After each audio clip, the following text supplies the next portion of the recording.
Let's just get started. Okay, we'll go ahead and get started. So if you didn't get one, get a presentation, but don't look forward into it, please. Everybody have That'll one? be important. To make an introduction, if you don't know who we are, I am Morgan Shank. This is my uncle Morris Give Shank. Don one. Morris has been around, he's an OG, right? One of the OGs from a long time ago. So I'm the nephew, not the son. The son is actually that guy right there. That's Nick Shank, right? And he's also kind of works in specifically in the business, but we'll talk about kind of where we're going and kind of how things are going. To start, the title is important here today. If you notice, it's a way to fast track advisor development. So I am that guy coming up. This is a way. It's not the way. It's not our way. It's not your way. It's a way. This is what we found works for us. And we're just sharing some insights on kind of the process that we've used to do what Morris coined when we started this process, is to take 5 years and shrink it into about 2.5. It's really what he kind of wanted to do with this process. So that's kind of what we're going to go over, how our story's been, and to answer some questions as we go along. So first, to kind of give you our 2-minute story. So I am not a financial advisor to start out with. I actually grew up as a Teenage Mutant Ninja Turtle. I've spent 32 years in the martial arts industry. I started doing it as a kid, went through college trying to do that, and then actually graduated college with a business plan and real estate deal. Before I graduated, we were already finalizing the real estate deal. So I came out of school into the St. Louis market, ate soup and peanut butter and jelly for 3 years, and developed a martial arts business that became one of the top 20 out of an organization of 1,200 licensees internationally. By the way, when he said this the last time, I forgot to mention it to the group. I don't want to forget to mention it this time. Last year in 23, Morgan was the Taekwondo instructor, world instructor of the year. Wow. Yes. So I've spent a good career in that portion of it. So that's why I'm the one kind of running this. So I've spent countless hours in front of a group presenting every single day. That's kind of what my job was as an instructor. On top of that, the organization I'm in actually pegged me to help develop the business training that we now teach to the licensees across the globe. So I've spent a career in small business, developing a business, developing the marketing, sales, plus running the product as we go along. So that's kind of my background.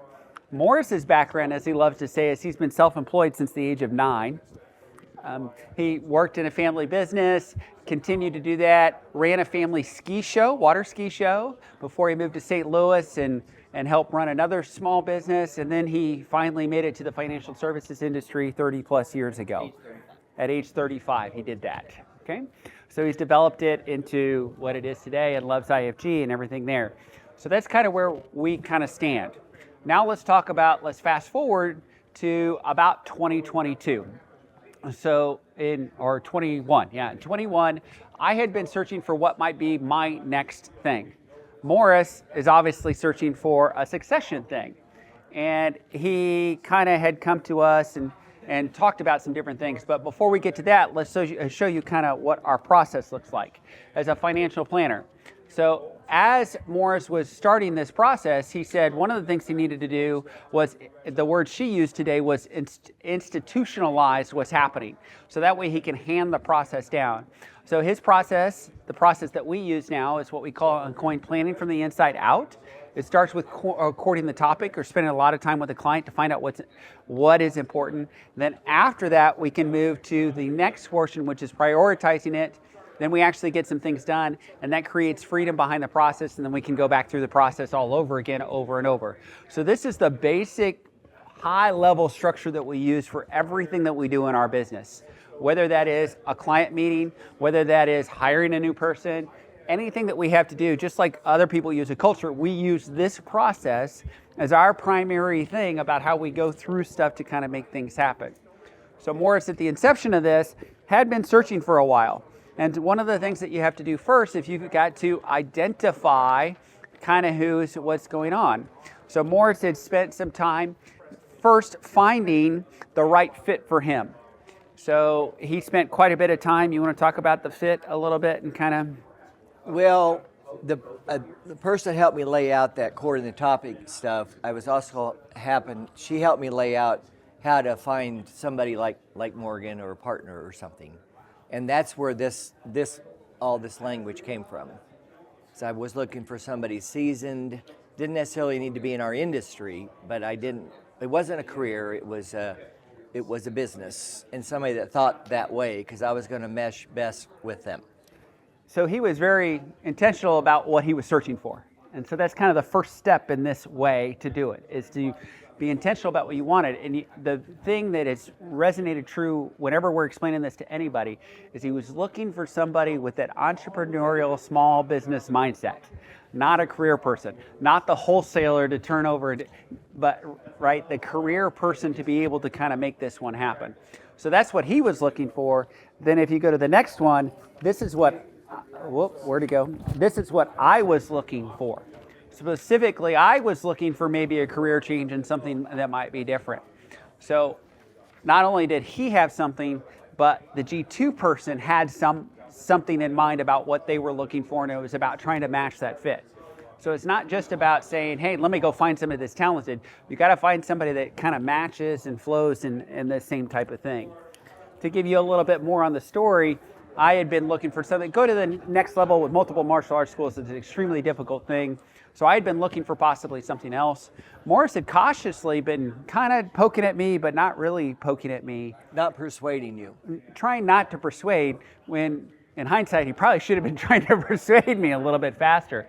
But finally, we had a meeting with him and I and my wife, and he was mainly, you tell the story better about it. I was mainly talking to his wife because of our relationship, and I didn't want her to feel like that I was either persuading Morgan or only speaking to Morgan. But halfway through it, she said, you need to quit talking to me. This is about making it right for Morgan, which helped me feel better about persuading Morgan. She was on board faster than I was. She is smart and like most spouses, should be supporting you and helping you do that. So she saw it and was kind of pushing that further faster with me to kind of make that one happen. So what we did is we said, okay, why don't you shadow? Morris came up with the idea of shadowing. So I went in and shadowed what was going on, and I spent kind of 6 months, once a week, coming in to just see it. It wasn't one day. I must have come in probably close to 10 times. That'd be about right. Before we finally made the decision. And I said, wait a second, this is the same thing that I do, just around a table. It's making people better, it's serving them, it's caring for them. So again, it's all about finding that right fit, identifying what it is from both sides, going into it with that kind of thing. It wasn't a slow motion type of deal. It was very much intentional about how we're kind of finding the right type of thing. I do believe that Morris and I both, our love language, one of them is definitely serve, right? We definitely have that part of us. And I've seen it act out in him and me both. That's how we kind of, acts of service are definitely how we do that. It's probably not something you're ever going to find on any interview anywhere where you ask somebody, what's your love language? Well, I've just kind of seen that play out, and I would say that is one of those cultural things that ties in together about how we do things. So let's fast forward to what's next, right? Okay, so now we got to talk about, we decide that I'm going to join this and we're going to do this. Now, one of the things before we kind of move forward, which is kind of interesting that we didn't say early enough last time, is I sit in this interesting perspective because G1, G2, everybody get that, right? But then I have this martial arts business that I've done for a long time. Well, I'm G1 in that, the founder of the Visionary. And wait a second, so I sit on both sides of this coin right now. I'm a G2 in this perspective, but I'm a G1 in that perspective. So we can kind of talk about some of the things that we're going to talk about. I have a unique perspective that I see both sides of that coin. So let's talk about the knowledge component. So now we get to the point where we're going to dive into it. We're going to move some things. And Morris has this idea. Yeah, I think I can get you to know, I can shortcut 5 years into 2.5 years. And I said, how are you going to do that? And he kind of went, we'll just do it. And I went, no, that's not how it works. We got to have more than that. We got to have a little bit of structure. How are we actually going to get this knowledge down? Luckily, both of us have a good advisor. My uncle, his brother, Mark, who's who attorney in Dallas, and has been through this several times, and he kind of coerced us to say, well, you need to put some structure in place. You need to have some type of plan, even if it's just for 3 months, and then you can reenact and do something different. But you need to kind of put some type of plan in place. So we started with some type of structure to say, this is what we're going to try to do. So what we came up with in hindsight is we've got 2 types of knowledge that are important. One is what we call the explicit knowledge. That is the stuff that you would learn in a textbook. That's the stuff that they teach you in the classes. That's your CFP knowledge. That's all that kind of stuff. And then the tacit knowledge, which Morris read about, he'll tell you more about that one. Well, Kim's book, so I was talking to clients about this whole concept, and mainly when we had first introduced this, the first thing they would say is, this is a handoff, which is what I was, no, it's not a handoff, but it sure felt like a handoff. Then, yes, what's he doing here? And I go, well, no, it's not really a handoff.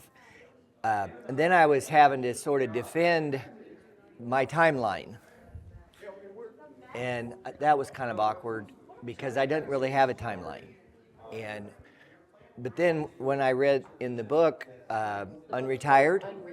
Yeah. So Mayo Clinic doesn't require surgeons to retire. And so I can say to people, well, if Mayo Clinic doesn't require surgeons to retire, I don't have to feel bad about having a non-retirement timeline. I don't want that to be so evasive that it's not structured for Morgan to have a process. But the real value in this book that they talk about was tacit knowledge. And in medicine, it means an apprenticeship, or what do they call it? Residency. And to think of it practically, you're a surgeon or you're wannabe surgeon, but the actual surgeon is now showing you in surgery, this is the textbook, but whatever you do, don't touch this nerve or they're going to be paralyzed and you'll be sued. And so how they set the tray up and how they work this thing and whatever, those type of things that they don't teach in the book. So the meetings that we would have would be a transition of all this tacit knowledge, and he really picked up on that because simultaneously he's going through the University of Missouri Masters in Financial Planning and reading about all of it in the textbooks. So you have to understand, 2 years ago, I was standing here at this conference and I had been doing financial planning all of 2 weeks. I didn't know what retirement versus non-retirement was. Had no idea what an annuity is.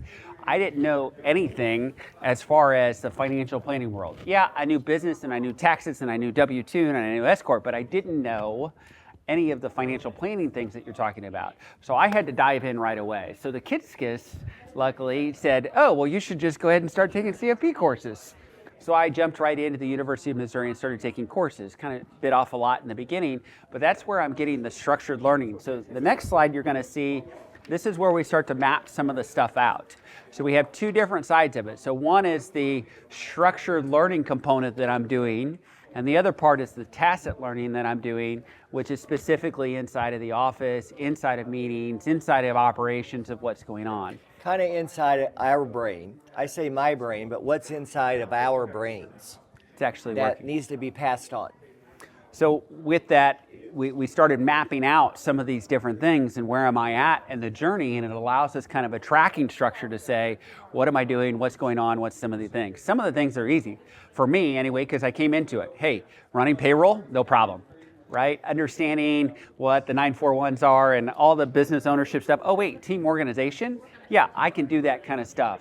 Running compensation, all that stuff for a team, no problem. Understanding what the retirement and non-retirement was at the beginning was very difficult for me. So those are things that we had to kind of learn as we went along. I did the Series 7 and the 66, and I'm doing all the licensing stuff outside of that. So in the first year, I spent 3 days in the office, my Sundays studying all day is what I would do because I was in classes doing that, and then the other 2 days or 3 days I was at Taekwondo doing that. So I was a busy bee trying to understand all of these type of things because I was tapering down the martial arts school as we tapered up this financial planning perspective. Last year I came on full time, and I've still spent that continuing to educate myself formally, education-wise, at the same time that we're doing this kind of thing. So what was cool is then we started to formalize it even more. And this is where we got to clarifying what we're doing in some of this financial planning stuff. And we started using a college numbering system, 101 courses, 201 courses, 301, 401, 501, all the way up. And basically you can think about 1 to 401 as things that you'd learn in an undergraduate. And anything 501 and above gets pretty difficult. Anything 401 and below is stuff that you'd learn in your CFP type of training. Anything above that gets a little bit more difficult and hairy and situational more, and you need more behaviors that are inclined in it. So there's some good stories about when I'm sitting in the room and then we walk out and he goes, that's an 801 that happened in case, yeah. That's what I was going to ask. What happened to 6 and 701? Well, those are coming as we go, yeah. So as we kind of What get to happened them. was, as we were tagging this, we went from 501 to an 801 because Morgan and I are sitting with a family that's getting ready to go to probate because Dad died and Mom and the 2 kids are there, and the estate planning attorney's helping them know what this conversation with the probate judge is going to be like.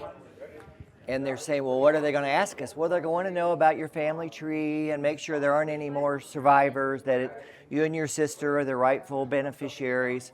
What do you mean about my sister and I being the rightful beneficiary? Well, you know that there's no other beneficiaries. She kind of said the same thing. Well, we come to find out in that conversation, there was a bastard child. So that was Harry. That's not, that's 801, right? I went right to 801. Well, the son leaves after the conversation with the estate plan attorney, and he brings back a file that's this thick, that the dad had hired a private investigator because the bastard child was coming after money. So that's when I cloned it 801. So that's why we skip around a little bit. That went, that went to straight to 801. There's always a reason. Yeah, did some of those things. So, and then some of the things, we just track, hey, where are you at in the process? Are you learning the stuff? Where are you learning? Where are you not learning? What's some of that information that's happening as you go along? What do you need to learn? What do we need to concentrate on for the next 3 months to kind of make something happen? There'll be many times when I come in and I go, hey, I just learned this in class. How does it actually work? And many of you know that he goes, yeah, that's stupid. Don't do it that way, right? Or he doesn't say it that way. He goes, well, yeah, that's technically what the book says, but this is how it Usually plays what out I'll in my say, life. that's what you'll need to know to pass the test. That's it. Yeah, there's a lot of stuff on that component that happens, right? Right. So then it gets even deeper into some different stuff, just to kind of give you an idea of some of the stuff that you're probably seeing, all stuff that you guys kind of know, but it's just a way to categorize it and track it, I think is a big thing about, hey, we said this to the last group, here's what you're actually learning. So as an advisor, an associate advisor, the new guy coming in, you're not just thinking that you're swimming and not getting anywhere, right? You're not Dory going, woo, woo, woo, I'm swimming, just keep swimming, and you forget where you went after 7 seconds. This allows you to look back and say, whoa, this is all the stuff that we've covered in some different things. I am actually learning some stuff. I'm actually progressing here. I'm not just Dory swimming around, not really getting anywhere. So that's by the way, important. I wasn't quite as not interested in having structure. I wasn't interested in committing to something that I didn't know. And so what I did say is, we will know as we go along.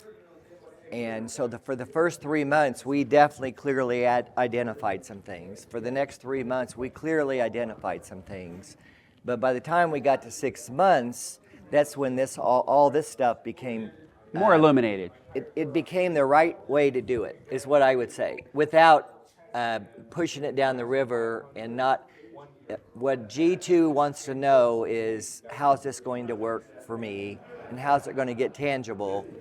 And one thing I said at the last meeting, or last group, was I was at a conference, and in my town in St. Louis, there's a big RIA called Minetta Group. They have 500 employees, and 20 or 30 or 40 billion dollars. Well, I see some of these G2s at meetings, at conferences. And their biggest gripe is the G1s aren't going away. They never leave. They never leave. And that was what I was really cognizant of. You got to have an end game for the G2s. So once we get the knowledge and we're starting to learn that, next comes the action stuff. So you got to give me some things to do. If you don't know it, Morris is a professional water skier, skied for the King of Jordan, right? Enough said. Yeah, right. But that was one of the family businesses. So because of that, I grew up skiing at a young age, at age 3. He was probably pulling the boat as I did that. It's not me. I couldn't find the picture, otherwise I would have. But understand this, when you do this, when you actually start to ski, you'll have someone there holding you, helping you as you do it, right? So that's kind of important to make sure that you do that. Now what's cool about this picture right here, you'll notice the kid is starting to do what? Lean a little bit too forward, right? He's getting out over his skis a little bit. And so that's something that Morris definitely allows me to do. And he allows me to get out over my skis just a little bit. Well, when you get out over your skis, now this is actually me, right? So I'm skiing there and I'm barefoot skiing. And if you don't know anything about water skiing, when you're barefooting, you have to go a lot faster on the water. So the water gets harder. So it's not like the water that you normally jump into, it gets quite a bit harder. And one of the things that you can do is you can get a little bit over your skis. And unlike that kid with his skis way up in front of him like this, when you get over your skis, you can see in the pictures what ends up happening. You end up falling, and it ends up hurting, and you get bruised. And both Morris and I have a picture of ourselves and our rumps that are full of black and blue, and we didn't think that it'd be appropriate to put them in an LPL conversation, but if you'd like to see those pictures later, if you know anything about Morris and I, we'd love to share them about those type of things. The problem is you can't unsee it, so don't ask if you don't want it. But anyway, that's part of what happens. So let me give you an example on that one. Last year, I'm Mr. Financial Planner. I know what I'm doing now. I've gone through some classes.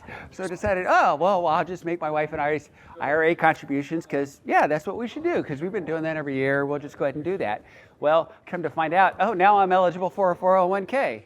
Oh, what's that mean? You can't do that, right? So we had to back, because I make too much, so had to back those out. Well, when I went to him and said, hey, I made this, and he goes, well, why'd you do that, stupid, right? And so had to learn how to back those out, and the whole calculation to do that. So one of the occasions where I got over my skis. One of those things, on the way down here, we actually stopped in North Carolina to visit a friend of mine that we signed up. And we're going through the conversation, and Morris is there the whole time, so he's with me. He's not just letting me out there. And we got to the point in the conversation where it got a little bit tougher as far as the investment management and how we were going to do the investments. And at that point, I just kind of said, all right, Morris, your turn to jump in. So I was definitely way out in front of my skis, and he had to jump in to kind of help that conversation. But he was willing to allow me to go pretty far out there until I said I need help. He was probably even going to let me fall down and bruise myself a little bit. He wouldn't let me kill myself. Like a great leadership thing somebody told me one time, you let your kids jump off the couch, not off the roof. And the same thing, he'd let me jump off the couch, but not off the roof in this situation. So those are the things that you have to be willing and able to allow them to do to know that this will kind of work. So that's kind of the basic process that we identify, then we have knowledge, and then we have action. Now, none of this works with trust. And I'm going to key on this. There's some things that we'll talk about. This is huge, the trust part of it. Morris knows that when I say I need to take 3 days because I need to go study for the Series 7 or I need to go into finals week, he goes, okay. There's no question about it. There's not, well, you need to get this done or go get your work or that kind of stuff. He knows that because of my history and who I am, and I'm an A player, I've run a business, I know what's going on. He's not trying to micromanage me in that component of it.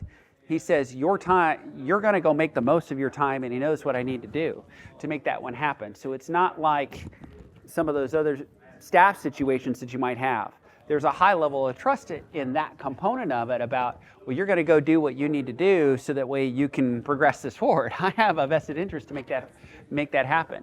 The trust works on the opposite side too, and then the books are open. The books are, he's completely open with the books from the get-go about where we're going and what we're doing. Not only that, my books are open, my personal books, about where I'm going inside of that and the business that I'm trying to offload and what's happening with that and where that needs to accomplish. So we're extremely open and honest about what's happening. We have a 10-year-old that has struggled in some ways And I had to just come in and say, I got to go. And he said, okay. And then he came back the next day and I explained, and he has the empathy and the understanding behind saying, okay, if you need to go, you need to go. Famously, he tells clients, yeah, I'm here on Saturday because I want to be, but I may not be here Monday, Tuesday, Wednesday this week. And you may not know that because I'm an entrepreneur. I'm a small business owner. I can do it when I want to do that. So he reflects that same thing. He doesn't have this double standard about, well, you need to be here 40 hours a week and that's what needs to happen. No, if he's going to have that freedom, he's saying, yeah, that's the freedom that you need to do what you need to do to get the stuff done that we want to make happen. And so we have a high level of trust in that, and that reciprocates. When we started this process, we said, well, we'll do every 3 months, we'll reconvene and we'll say, where are we? We'll do this whole process. We'll identify again, and then we'll go to what do we need to learn? So what are we going to focus on? Last fall it was, I couldn't figure out this annuity thing, and he said, well, the way to do that is to get steeped in it. So I went and got steeped in basically annuity and what that kind of looks like and how that works, and I have a better understanding of that. And then we reevaluated. And so now we're kind of in this process, the regular rhythm of reconvening about where I am, where we're going, what's next. It's not that we've found everything out, but we're constantly evolving and changing the process as we go along. Just like at the beginning, and that's what we started with, what our process is with everything we do. We court the topic, then we find out what's the priority. Then when we get that done, now I have a better understanding of what that is, and then we kind of start the whole process all over again. So that relates to everything that we do and how we're making this process to accelerate some things going forward. We see it happen in meetings and how now I'm running parts of the meeting. I sit in on every meeting basically, and I'm running some of those things because now I have the knowledge. I'm basically running the financial plans now because I know the software better than he does, and can make some of those things happen, right? So that's kind of the basics of how this process works to make the whole thing happen. So now let's flip back to, with this understanding that I'm a G2 on this side, I'm using a lot of these things as the G1 helping my person come in to take over the martial arts business. So I do the same thing with him. We meet quarterly. I opened the books up to him last year so that he could see everything, right? And we've been meeting quarterly and we've been saying, well, here's where you are. This is where you need to go next. This is what I want you to learn next. This is what you need to focus on. This is where you're bad. This is where you're good. And we're constantly moving forward. And then we've actually situated so that January 1st this year, I sold a portion of my martial arts business to him. So he's actually kind of rotated into that cycle of doing that. So I'll taper here while we taper up here to kind of make that one happen. So I'm using the same, like I said, I get to sit on both sides of this. So not only are we doing this on this side, I get to also do it on this side with the martial arts business and making that transition hopefully be just as spectacular. That's a lot, right? By the way, what's her name? Carly? Oh, Carla. Yeah. So he saw Carla at the Focus last year, and then I delegate we have a financial planner that we use that I outsource. This lady has, 15 planners, and she serves 50 RIA type people. And the planner we use knew somebody that's done these kind of transitions before. And so the phase now is to get more concrete with how this is going to be done financially. And so we interviewed her, So this referral, and he had listened to Carla, which we liked, but because we're going to hire somebody that's outside of LPL, and we've agreed that this first quarter, this year, we're going to get the structure of all that done with this outside person, and I think it's going to cost about $5,000. somewhere in there. But he needs to know something concrete, and yeah, I mean, I sold a part of my business. I need to know what's going on next, right? So- I didn't sell a part of my business. I can only dangle so long. we'll be happy to to happen. forward all that to you if you're interested. And that'll be two parts like she was talking about today. One is the contingency planning. So if it's a crisis, we're going to get that done first. And Second. then second will be separately, will be, well, what does succession planning look like? Get And that how are done we second. actually going to And do have that you guys portion? verbalized some of that already, like what that looks like? And what Together we have. And then together we have, but then what this process will do is make you get, yeah. Yeah. And I would say to Think bang of on it as trust. an estate planning meeting that everybody hates because you have to decide all those things that nobody wants to talk about. So let me talk about it from the G1 perspective, selling it to the other person, right? You have to make it a win-win. It definitely has to be a win-win. So after seeing her, I actually came back and said, well, I was struggling with how am I going to get it so that he can buy this business? How can he make enough to actually buy the business? And I had to, and then hearing what Land and Andrews and how they did IFG, the owner has to take a hit in order to make the transfer work. So what I'm doing what she kind of said, where you kind of put a base in where you say, this is what I need out of this business, this is what I'm going to do, and then anything in excess of that, you'll get bonused out, so that way you can buy the next section on. And that's kind of what's happening. I had to say, well, you can't have your cake and eat it too. You can't have all of the profit and all of the stuff and expect them to come up with cash to buy it. Where is that going to come from? So you have to figure out how is that going to work. So we put a system in place where he's doing all the work now. Once we hit this baseline profit, anything above that, he'll get bonused out at. And the idea is that he can turn around and that'll buy the next section. So if he does really, really well, that just makes the transfer happen faster, which is good for me and good for him. And if he doesn't, then it's a little slower, right? But it still can kind of happen. I'm still making my base so that I have enough to kind of cover what I need and it's not exploding out. But it allows me to kind of make that one happen. And then I'm filling in what he's given up, I'm filling in. So Morris, I'm very grateful that Morris has said to do that. So my point behind all of this is I also have a lot of faith in him. Even though we haven't written it down on paper, he said it has to work for you. And it has to, just like it has to work for my guy, he had to have a lot of faith in me that I got to make it work for him to make this happen. So Morris has to do this. I have a lot of faith that Morris is going to find a way to make this happen. He's not going to just be selfish and greedy about it. Like we kind of told the last group, I wasn't trying to put words in his mouth, but basically if he did the same thing for the next 5 years and all the growth just fueled the transfer, fine. He'd probably be okay with that, because that would be all right, you know. He's kind of he's having to make an investment in me. And just like any investment, it doesn't happen like this. Any business has taken 5 or so years. So he's having to directly invest in me for probably 5 years before it finally starts to make a return where we can actually make the transfer happen. And make that, you know, because he's got to find a way to make that one. That's important to do that. We want to create value. You know, I had this interesting perspective because I want the business to be, you probably wouldn't hear this from many G2s. Oh, I want that business to be really good. I want to buy a business that's worth a lot. That's good, right? So that's a little bit different than most of them are probably like, well, let's try to keep the valuation low. No, I want the valuation to be high. Let's go ahead and do that. Because that means it's a successful business that's doing really well. So I want that to happen. Just like I wanted my guy, well, I want my valuation to be kind of high because that means he's buying a really good business. He's not buying a crappy martial arts school. He's buying something that's actually really good and cash flowing well and has profit behind it to make that one happen. And you know, so that's how we're kind of functioning it. Question. Yeah. If Morgan wasn't your nephew and he was just somebody you knew really well, would you be doing it any differently or would you be doing exactly the same? If he was like him, Can you repeat the question? repeat the question. I said, if Morgan wasn't his nephew, it was just somebody that he knew, but was the same person and just as good, would he be structuring it any differently? And he says, no. If it was the right fit, this is what I would do.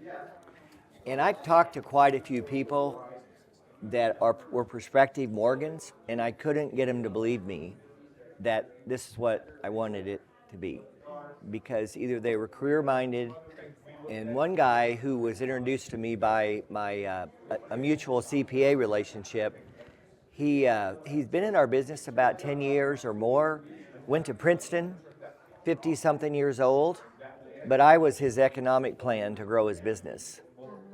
And that wasn't right. He's too old anyway. Huh? He's too old anyway. Well, he was early 50s, but And then another guy was 35 years old who I think would have been great, but he's actually with LPL and the OSJ wouldn't let him out of his deal. You know how that works? Yeah. Which is ridiculous. But so the answer to your question, if they were right, I would. And that's a risk. I would say that identifying the right person is important, and they're not going to be the first one. This is the third person I had identified to take over the martial arts school. So they're not immediate. It's not like, oh, I'm going to go do this, and all of a sudden it's going to be the right person. I think we all got know pretty far. advisors that have, in good faith, brought somebody in, and it didn't work. And it wasn't hard. We got really far down the road, and I love those people. They're still students of mine, and still, I still have great relationships with them. They just weren't the right fit to make the business purchase type of thing. So, not everybody is going to be fit to buy the business and do that type of thing. Some people need to continue in the career path and have that security in that thing. They don't need to necessarily own the business. So, it may take some time and repetitions with different people to figure that out. Somebody wrote, and I think it was a Kitsis thing, where a person was trying to do an internal transition, and she said, my goal isn't to optimize the value, my goal is to optimize the transition. My goal is to optimize the transition. And I can look clients right in the eye and say, my goal is to optimize if and when the transition happens. My goal is, if I wasn't sitting here and Morgan was sitting here and you were hearing and feeling and being implemented the same thing, that's my goal. And they would go like this. I had a colleague in our group, John Barton. You're the only one that knows John Barton. All right, so I think at the time he was 65 or 66 or 67, and he was in an LPL meeting, like maybe this many people, and the speaker said, how many people want to buy a practice? Everybody's hands went up. How many people want to sell a practice? 5 hands went up. And within a few months, John Barton had 3 offers. He took the highest bid, highest offer. And we talked a lot. And I said, really? Highest offer? He said, yeah. And the guy promised he wasn't going to change anything. And he didn't until he closed the office and put everybody from passive models to active models within 3 months. And so that's what I say to my clients in the meeting. The whole goal of this is to not have it be different if and when it happened. If Morris wanted to get top dollar for his thing, we wouldn't be doing this. That's not what it's about. It's definitely about handing something down. And we're finding that now. So to tell you that it's working, we're getting clients that are feeling comfortable talking to me just like they talk to Morris because in the same type of thing. handoff. And they call and say, you sound just like him. Because I use this. But don't act like him is what they say. Some things we do, but the way that we move and the way that we talk, though, so all of that we were talking about, well, the surgeon does it this way for a certain way, and there's probably patterns that are picked up. I believe that I'm picking up patterns in speech. I believe that I'm picking up patterns in how that works. There are some instances where I can step in and explain it in a little bit different way. My background in teaching and my background in instruction, taking something extremely technical and breaking it down, I think helps do that and just gives a third person on that. But we're finding success in the model, and that I do believe that although I'm not 5 years at it, I don't think I'm what a 5-year person would be. Morris does say there's people that have been doing this for years that doesn't understand what you're understanding at this point in time. So I believe that there's some truth behind that the system is working. Is what I want to try to tell you is that Go it through is these a way. things, then we'll do Q&A. Yep. So if there's 2 things I would have you kind of read to help you, one would be The 5 Dysfunctions of a Team. If you haven't read it, it's an excellent book. If you're running a team, if you're leading a team, it's a fantastic book. Patrick Lencioni is fantastic. He's a prolific leadership writer. It's in a fable story format, so it's really easy to digest and understand. But if you notice the bottom thing, the first dysfunction is trust. If you don't have trust, you don't get anywhere. So we have an extremely high level of trust, and that comes through communication. So it'll teach you how to get through those things if you haven't done that. And then the other one is The Ideal Team Player, another book by Patrick Lencioni, which is fantastic. But if you're struggling with how to identify somebody, if they're going to be a right fit, this is a great opportunity book to kind of read and learn if this person may even be in the right fit. You got to have somebody that's hungry. Well, you got to have somebody that decides that, well, they're going to run two businesses, help do two jobs at the same time. At the same time, they're going to kind of go overboard with, college courses, and they're running a 10-year-old at the same time. You got to have somebody that's pretty hungry to make sure that happens. If you've got somebody that wants to be lazy, probably not a good fit. You got to have somebody that understands that they're going to constantly be learning and they don't know everything at the beginning. And you got to have somebody, obviously, in this industry that gets people. So that's a good book to kind of learn and kind of knowledge yourself about. So, questions? Have you guys given any thought down the road of rebranding?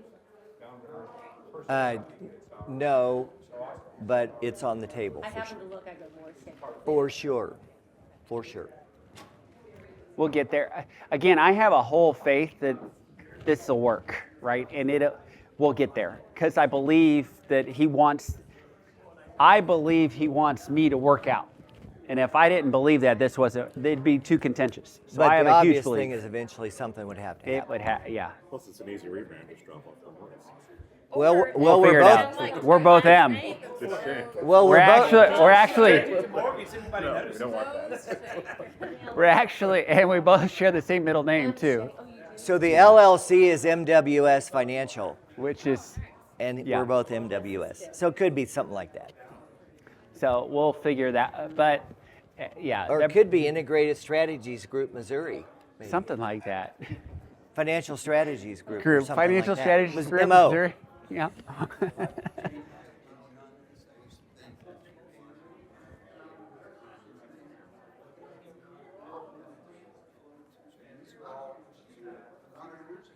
Yeah. We'll figure that one out. That to me is something that'll come easy. When the time's right. That's a future. Yeah, when we get there, it'll be fine. I'm not worried about it. He was 3 days a week in 23. He was 5 days a week this year. So 24 and then 5 days 24. this week. So we're barely 24 months into it. But we're pushing hard. I mean, we push hard every single day into it. So And financially, what I've committed to him was, as his takeout from his business goes down, then I'll just bring this up to match, and then from there the buyout will happen on top of it, somehow on top of that. and the entrepreneurial in me, the hunter in me wants to make sure that as I do this over here, that I've done something to make the business grow, so that it's net neutral.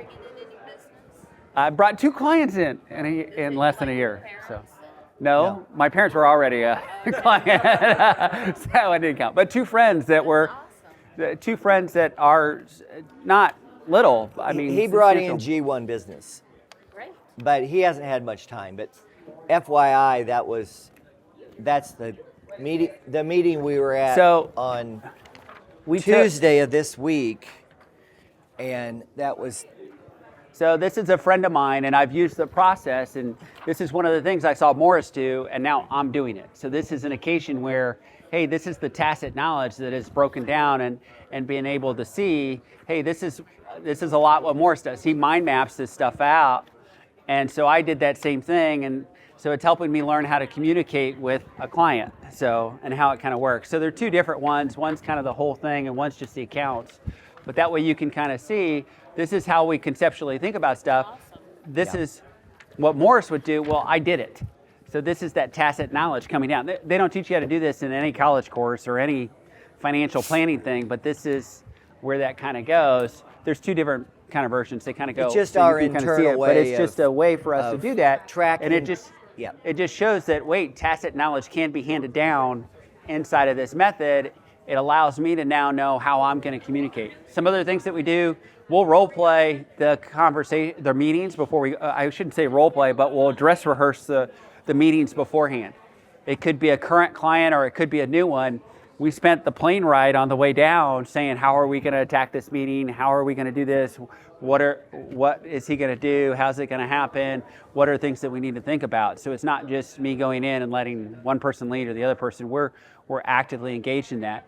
We're actively engaged in what the next thing is. For example, we've spent most of January talking about the actual investment models that we're in and how we're doing that. So that was something a year ago I couldn't do. I didn't know, all of it. And now went to Morningstar conference last year and got steeped in it and just continue to learn. So now I would say we're making the decisions together. So that's one thing we didn't say yet to this group. One way that I think is extremely important that sets the stage for everything that we do is when Morris is introducing me, he doesn't say, this is my nephew, or this is the new advisor, or this is the associate. He says, this is my business partner.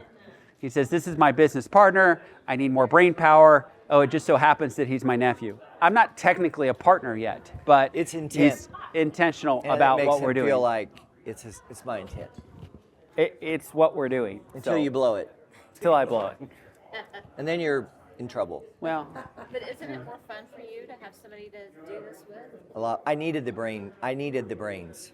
I was telling her yesterday that I think he enjoys having the banter. He grew up in the All-America bullpen where they were all together all the time, and now he has somebody to kind of ping pong stuff back and forth with, and we argue about things and do different ideas, and I'll ask him, hey, what about this or what about that kind of thing, and so I'm now, I don't want to say competent, I wouldn't use the word competent, but I know just enough to at least think a little Well, bit. we have now. He's got the language. Go ahead, Nick. I would say somebody who also does, I've noticed that since Morgan came over the business, you got to speed up your own, higher quality decision making is happening, especially with things that are, you just kind of have to make a decision right now. They're not necessarily large decisions, but they're meaningful.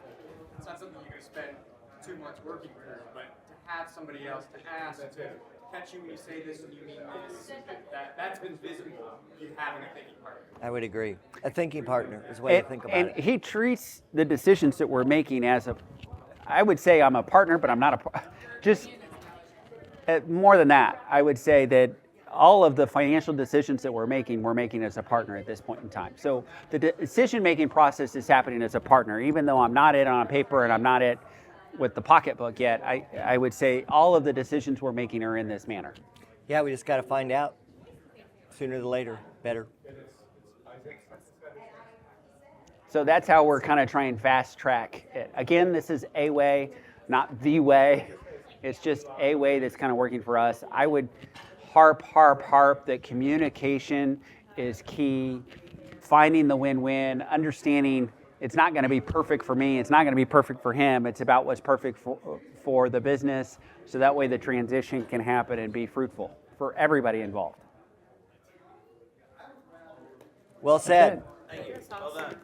Thank you.